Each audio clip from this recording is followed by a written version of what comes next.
Machiegni kende weche mamoko en ni onge winjruok moro amora mosebede kind riwruog lakteche mar KMPDU kod piny owacho odiechieng' mar ariyo tok doho chiko mondo gidonje winjruok mar tieko ng'anyo margi.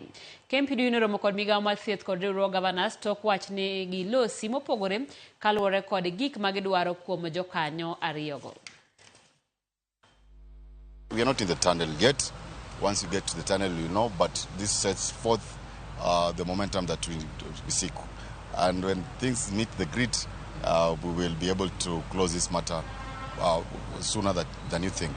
However, we'd like to call out the counties that are yet to implement the CBA because now the hammer falls on them. They're the ones who are delaying our processes of calling out the strike. We do realize that there are counties which have not promoted members and they're sitting on their able lands and actually doing nothing about it. We are waiting upon them. A return to formula must always contain all the issues addressed in the strike notice. If you brought the issue of medical insurance, it must be captured. If you brought the issue of interns, it must be captured. But the issue of necessary arrears must be captured. Issue of postgraduate training and postgraduate remuneration must be captured. The issues of fees for postgraduate, the issue of employment of doctors, all these issues must be captured. The CBAs for the referral hospitals and for national teams to negotiate it, this must be captured in the return to work agreement. So a return to work agreement is like it's like a blueprint for the issues that we put in the strike notice that therefore gives the anchor to the implementation.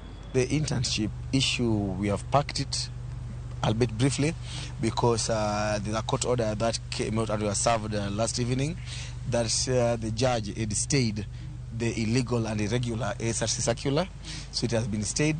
So we are just having a discussion on the modalities that which they can be posted as we wait for the outcome on the ASRC circular. Because what we realized that the circular was what was introducing bottlenecks. Jatatije mar Airtel Ashis